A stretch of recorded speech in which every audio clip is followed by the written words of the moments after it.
Emefiele begins second tenure as governor of the Central Bank of Nigeria. O&O still in the eye of the storm as the Securities and Exchange Commission appoints supervisory management team a week after Industrial Court reinstates embattled Gwarzo.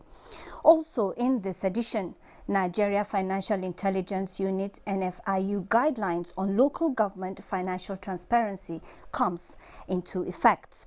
The program is Business Express, reaching you from the network service of the Nigerian Television Authority. I am Amina Nujain. And of course, we shall be looking at major sectorial gains of the nation's economy in the last dispensation. Welcome to the program.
Godwin Emefiele, governor of the Central Bank of Nigeria, today assumes office for a five-year second term.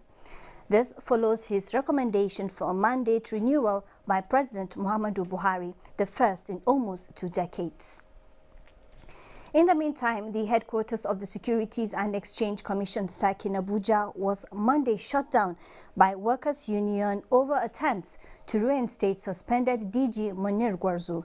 This was done under the auspices of the Association of Senior Civil Servants. Liakatung Babatunde completes the story. The Association of Senior Civil Servants of Nigeria (SCC) branch on Monday morning locked up offices of the headquarters of the commission. Gwarzo had been indicted for abuse of office and corruption by an administrative panel of inquiry set up by the Federal Ministry of Finance, headed by the Permanent Secretary, Mahmoud Issa Dutse. He was also indicted by the House of Representatives Ad Hoc Committee, which investigated his suspension by the former Minister of Finance, Kemi Adeosun. The National Industrial Court in Abuja had on Thursday, the 30th of May 2019, ordered the immediate reinstatement of Munir Gwarzo to his position. Justice Sanusi Kado, in his judgment, held that the Minister of Finance, named as the second defendant in the suit, lacked the power to suspend the claimant. Mr. Kado, who dismissed 3 issues raised by the defense counsel through their preliminary objection, ruled that the suit was not status barred. In addition, Mr. Kado said the administrative panel of inquiry that indicted the claimant was not a court of law. Neither was it a quasi-judicial body, but just a body set up for a fact-finding duty. He therefore declared that the suspension of the claimant was null, void, and of no effect. It is left to see how. In another development, the Securities and Exchange Commission (SEC) has set up an interim management team for embattled O&O following the suspension of the leadership of the heavy cap investor. The interim management team is to be headed by Mr. Matthew Olani Adio Sumonu and is saddled with the responsibility of overseeing the affairs of O&O PLC and conducting an extraordinary general meeting on or before July 1st, 2019 to appoint new directors to the board of the company, who would subsequently select a management team for the company. In another twist, O&O's embattled management says it views the alleged infraction and penalties as substantiated, ultra-vires, invalid, and calculated the prejudice of business company. It stated that the company has not been given the opportunity to see review and respond to the forensic audit report, and so is unable to ascertain what findings, if any, were made in relation to the alleged infractions and defend itself accordingly before the SEC. Meanwhile, the staff of O&O have been forced to stay away from office this Monday as police take over their premises. And still on SEC, the Commission and the Economic and Financial Crimes Commission, EFCC, has agreed to collaborate in combating crime in the Nigerian capital market. This agreement was reached when the management of both agencies met with the EFCC corporate headquarters in Abuja. Mary Uduk, acting DG of SEC, said the partnership was necessary to close ranks in the face of reawakening of Ponzi scheme, cybercrime and other fraudulent activities that have engulfed the market in the last 5 years. Magu, in his submission, reiterated the need for joint training of staff of both organizations and stressed the need for more sensitization campaigns to ensure unsuspecting Nigerians do not continue to lose their hard-earned money. The Federal Capital Territory Police Command has arrested 6 persons involved in illegal trading and hawking of the Naira, an offence which contravenes Section 20 and 21 of the Central Bank of Nigeria Act of 2007, which prohibits illegal sale or hawking of Nigerian currency. FCT Commissioner of Police Bala Chiroma said the Enforcement Committee is ever ready to sustain the fight against illegal hawking of the Naira. Safia Iyanoma Uche reports. Introduced on January 1st, 1973, replacing the pound, making the currency Nigeria's legal tender. As the largest economy in Africa, one may not know that the abuse of Naira attracts steep penalties. Hence, the offense of selling, buying, spraying, or even squeezing the Naira is 6 months imprisonment or an option of 50,000 Naira or both. Commissioner of Police FCT Bala Chiroma said the Central Bank of Nigeria Enforcement Committee on the Abuse of the Naira, in collaboration with the police and the Department of the State Security Service, carried out the raid at Day under the bridge. Sum total of 1,948,016 Naira from the 6 suspects arrested and others at large at Day under the bridge. The suspects and exhibits have been transferred to the Criminal Investigations Department for further investigation. I am into this business. I don't know where the man that supplies me with the money works. He only comes around and meets me out here. 200 Naira, 50 Naira, 20 Naira, 10 Naira and 5 Naira denominations were notes recovered. The police say the offenders will be charged to court upon completion of investigation. Safia Noma. After only about 3 years of introduction and implementation, the Economic Recovery and Growth Plan (ERGP) of the federal government has received accolades from individuals and economy experts as an initiative that repositioned both the economy and helped in reshaping the public service sector in the country. With 1 year to go, Chimobi Walter Anaji takes a look at some of the direct impacts of the ERGP on the economy. We were invited to the ERGP lab. First, we were extremely skeptical about it. For us, it was another talk show, and we didn't quite understand what could be different coming from the public sector. However, the 6 weeks we spent in that lab, I'm very happy that we did. Mrs. Agatha Nnaji is one out of tens of thousands of Nigerian investors who were directly impacted through the implementation of the Economic Recovery and Growth Plan of the federal government in solving the recession crisis the Buhari administration found itself shortly after taking over the mantle of leadership. The Economic Recovery and Growth Plan ERGP is an initiative of the federal government built on the 2016 Strategic Implementation Plan aimed at tackling corruption, improving financial security, and rebuilding the Nigerian economy. What was the intention of the Buhari-led administration in initiating the ERGP, and how was it to be implemented? We followed this up with the development of a comprehensive medium-term plan, the Economic Recovery and Growth Plan, with the broad objectives of restoring growth, investing in the people, and building a globally competitive economy. We developed the ERGP through a rigorous process involving wide consultations and intensive engagements. Some economic enthusiasts believe the ERGP, which seeks to build on the social investment program by restoring growth, investing in people and building a globally competitive economy, has fared well. You know, the ERGP was formulated as a sort of a medium-term plan, 2017 to 2020, isn't it? Yes. And it addressed several sectors, about 5 sectors. So, and of course, in most planning, it has to be costed. And so they have to bring in private sector angle too, to participate. So that's why the Economic Recovery and Growth Plan. You know, the federal government is also putting its own fund, but they expected a lot of private sector participation. The ERGP projected Nigerian economic growth at about 3.5%, but Nigeria jumped about 24 places in the ease of doing business ranking of 2017, which puts the country in the world radar of investment destination. Now that the government is commencing another 4-year term, there is optimism among many that the ERGP will only get stronger and reposition the country. In Abuja, I'm Chimobi Walter Nnaji.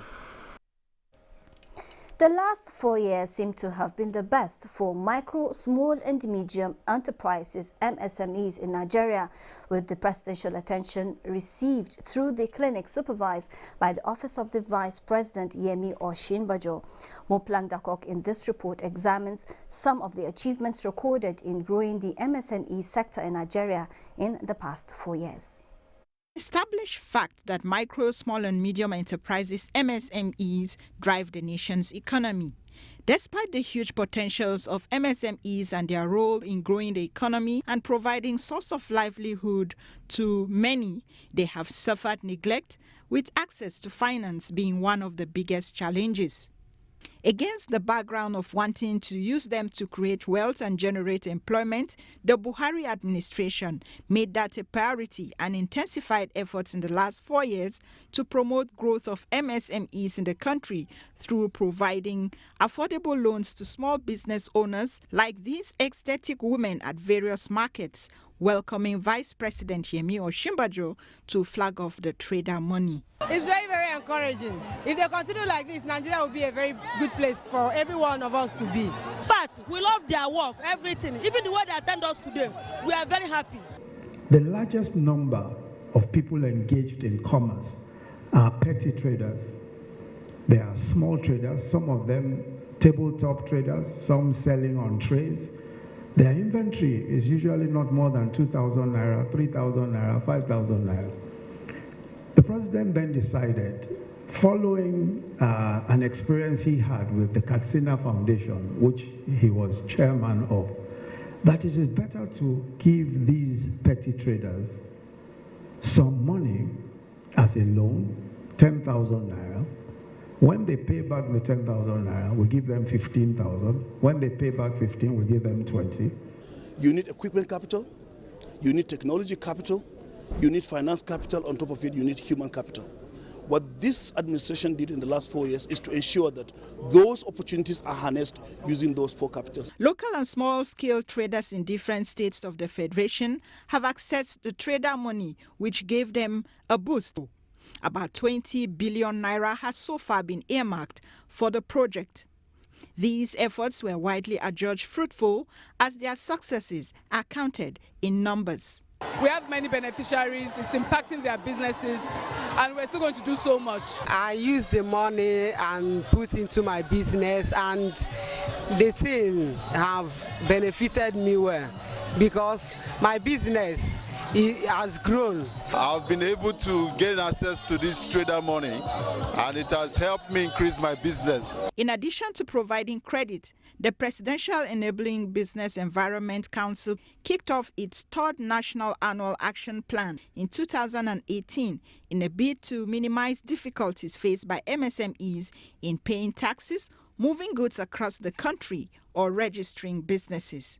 It is the impact of all these programs in growing the MSMEs and the local petty traders that is encouraging more people to look forward to the next 4 years with hope and confidence. In Abuja, Muplang Dakok. And since coming on board on May 29, 2015, the federal government has consistently extended support to state governments to enable them meet up with their obligations, primarily payment of workers' salary. The federal government had to institute the budget support facility when Nigeria plunged into a recession and have continued to support states. To what extent have these funds met their targets? Kunle Adeyeye tells us more. Of duty in 2015, the Buhari administration met 26 out of the 36 states of the Federation having challenges in paying workers' salary. This was occasioned by the sharp drop in the price of crude oil in the global market and inability to generate funds. The federal government came to the aid of the states by disbursing 1.9 trillion in different packages, from bailout funds to budget support fund and the Paris Club refund to help pay back backlog of unpaid salaries and other emoluments. In 2015, a salary loan of about 338 billion naira was disbursed to states. In July 2015, the federal government remitted approximately 92.18 billion naira to states from dividends worth $2.1 billion paid to the center by the Nigerian liquefied natural gas. A total of 117.3 billion naira was also disbursed to states, amounts taken from excess revenue generated from petroleum profit tax. This should have gone into the excess crude account but disbursed between the federal and the state governments. Particularly during the period of scarcity of fund to execute our projects, to pay salaries, to meet the socio-economic development demands of our people. And it was on hand to help all of us. And it started releasing funds to all the states. And by today that I'm talking, most of the states, including Oyo State, is not owing any salaries.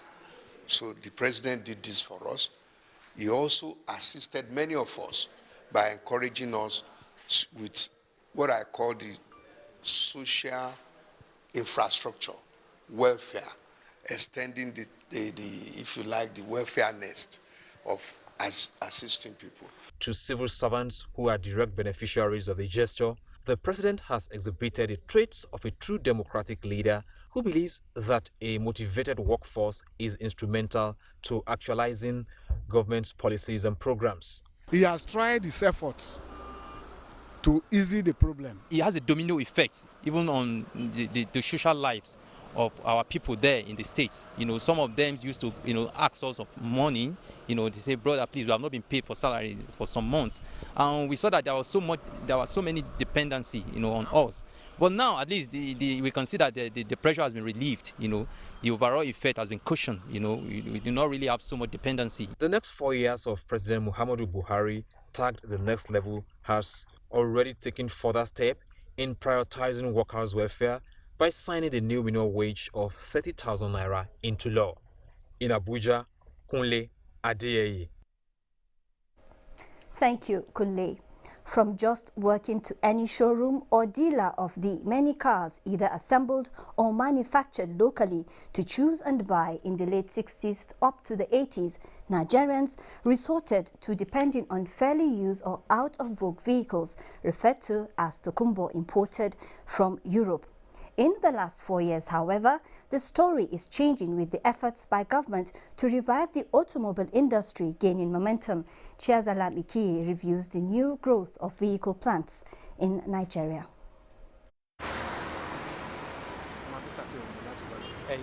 Vehicles everywhere. Gridlock has become a common feature in all cities and urban centers in Nigeria.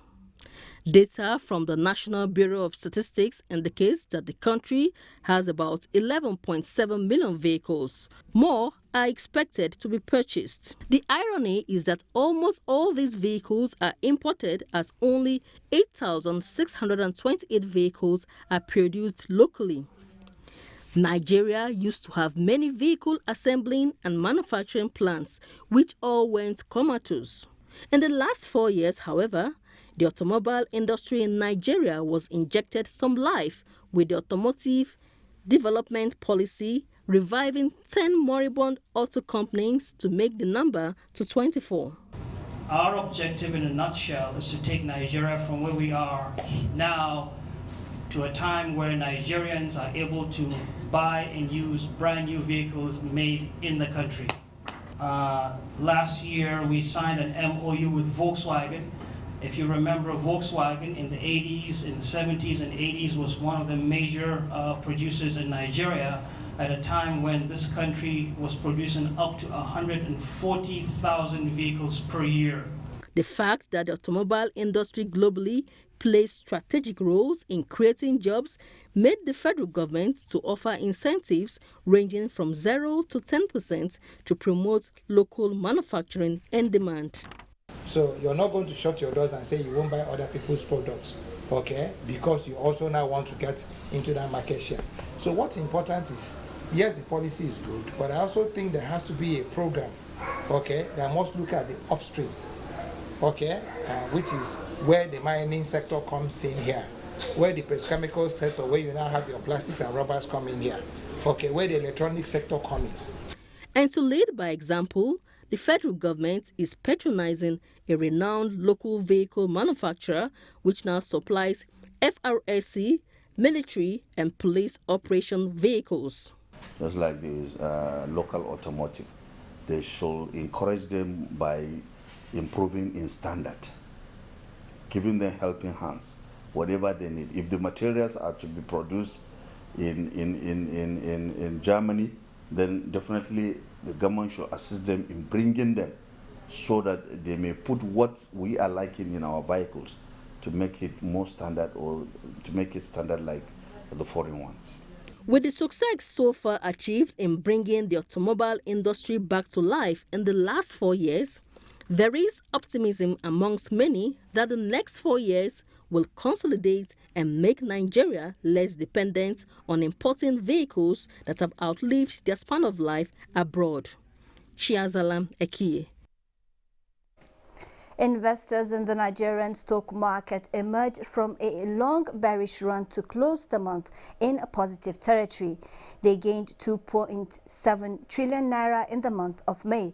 Muplang Dakok has a rundown of how the market closed the week and ended the month of May. 4-day trading week on the Nigerian stock market in the week ended as Tuesday, May 29th was a public holiday.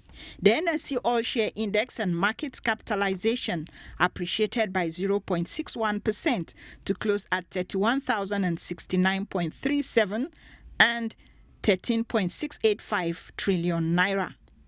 Investors exchanged 1.082 billion shares in 16,400 deals worth 18.1 billion naira. The financial services industry led the activity chart with 809.9 million shares. It was followed by the ICT industry and the health care industry.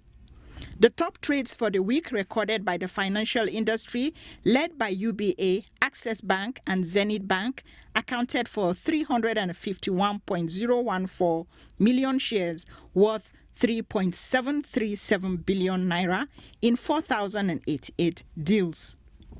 290,130 units of exchange-traded products ETPs valued at 3.935 million naira were executed in 16 deals, as well as 1,057 units of federal government bonds valued at 1.060 million naira in 7 deals.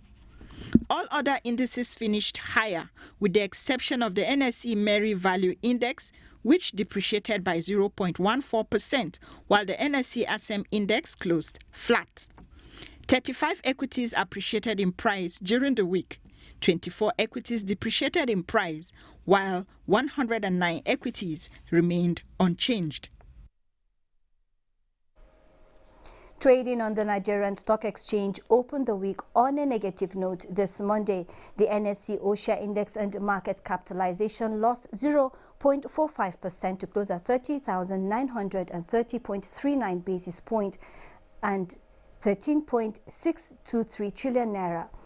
Investors exchanged 246.091 million shares valued at 2.817 billion naira, traded in 3,850 deals.